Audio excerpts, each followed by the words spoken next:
정부의 통신비 부담 완화 방안에 따라 급조된 삼성전자 갤럭시 점프3는 조삼모사, 소비자를 기만하는 쇼입니다. 안녕하세요. 줄루의 디지털 로그입니다. 주요 IT 이슈를 분석해드리는 친절한 스마트 브리핑 시작합니다. 영상 시작하기 전 구독과 좋아요, 알림 설정 부탁드립니다. 삼성전자는 정부의 통신비 부담 완화 방안에 따라 보급형 스마트폰 라인업을 확대하는 방향으로 검토 중이라고 합니다. 연내에는 2종, 내년 상반기에는 서너 종에 30만원에서 80만원대 중저가 휴대폰을 출시할 계획이라고 전해졌습니다. 이에 따라 삼성전자는 지난 10일 KT와 협력해 43만 8,900원에 판매되는 갤럭시 점프3 오지 스마트폰 모델을 출시했습니다. 이 제품은 갤럭시 점프2의 후속 모델로 6.6인치 대화면, FHD 플러스 120Hz 디스플레이, 5000만 화소 후면 트리플 카메라, 1300만 화소 전면 카메라, 5000mAh 대용량 배터리, 25W 충전 등의 주요 특징을 가지고 있습니다. 또한 올 연말에는 갤럭시 S23 펜 에디션이 출시될 전망입니다. 이 제품은 S 시리즈에 준하는 성능을 가지면서도 가격 경쟁력을 갖춘 플래그십 모델로 미국에서의 출고가는 최저 $599, 약 79만원으로 알려져 있습니다. 새해에는 중저가 모델인 A15와 A25가 출시될 계획이며 특히 A15는 내년 2월 출시가 유력하다고 합니다. 또한 일부에서는 삼성전자가 플래그십 제품인 G 시리즈의 보급형 폴더블폰 라인업을 준비 중이라는 의견도 제시되고 있습니다. 얼핏 보면 삼성전자의 중저가 스마트폰 출시가 소비자들에게 착한 가격으로 고성능의 스마트폰을 제공하는 것으로 보일 수 있지만 지금 삼성전자가 출시한 갤럭시 점프3는 정부, 통신사, 제조사의 짬짬이로 탄생한 대국민 사기쇼입니다. 여러분들도 아시겠지만 통신비 인하는 매년 반복되는 사골 우려먹기식 정책입니다.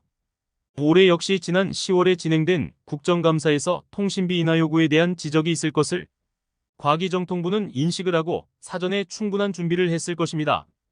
그렇지 않고야 국감이 끝난 지 한 달도 채 되지 않아 과기정통부가 3만원대 오지요금제 도입과 중저가폰 확대를 통해 통신비를 인하하는 정책을 발표하고 거기에 발맞춰 삼성전자는 준비한 듯이 갤럭시 점프3를 출시한 것이죠.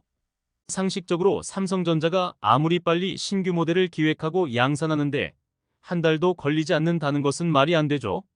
물론 이번에 출시한 갤럭시 점프3가 기존 제품의 일부 스펙이 수정되어 개발된 모델이긴 하지만 그래도 국감 끝나고 한 달도 되지 않은 기간에 새로운 모델을 만드는 건 불가능하다고 생각됩니다. 과기정통부는 국감에서 통신비 인하에 대한 지적을 받으면 마치 이 문제에 대해 충분히 고민하고 있었던 것처럼 국감을 면피하기 위해 사전에 준비를 한 것은 좋지만 문제는 사전 준비 기간 동안 정부와 통신사, 제조사가 짬짬이를 통해 손해보지 않을 꼼수를 충분히 만들 수 있는 시간도 함께 주어졌다는 것이죠. 정부와 통신사의 꼼수로 탄생한 것이 바로 갤럭시 점프3입니다.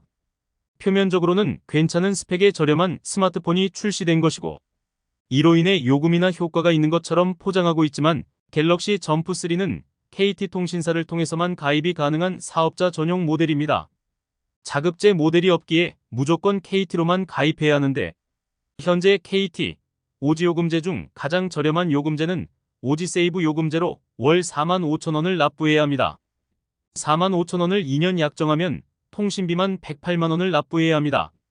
정말 가계 통신비를 절감하게 하려 했다면 자급제폰으로 출시하여 월 1만원대의 저렴한 알뜰폰 요금제를 쓸 수 있도록 해야 하나. 과기정통부는 언제나 그랬듯이 통신사의 손해를 걱정하지 국민들의 호주머니 사정을 고려하지 않습니다. 결국 요금이나 생색을 내면서 통신사가 손해나지 않도록 사업자 전용 스마트폰이라는 꼼수를 부리고 있는 것이죠. 이런 꼼수는 이번이 처음이 아닙니다. 유심 재활용 방해, 2심 등록 비용 부과, 듀얼심 이용 시 동일 인명의 가입 등 이 통사들은 항상 소비자를 기만하며 천문학적인 수익을 올리고 있는 것이 현실입니다. 과기정통부가 진심으로 통신비 인하를 생각한다면 가장 쉽게 할 수 있는 것은 이 통사와 단말기 유통을 완전 분리하면 됩니다. 마치 금산 분리처럼요. 이 제도가 정착되면 이 통사는 통신 서비스에만 주력하여 통신 품질 및 자연스러운 가격 인하를 끌어낼 수 있고 이통사의 단말기 유통, 갑질, 가격 게임 및 담합 등을 방지하여 제조사 스마트폰 가격을 합리적으로 낮출 수 있을 것입니다.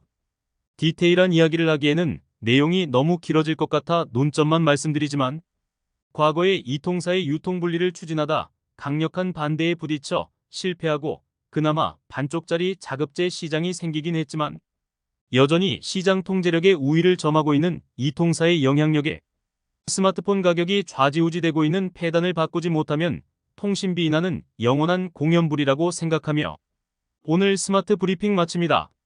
구독과 좋아요 부탁드립니다. 친절하고 스마트한 브리핑으로 다시 만나요.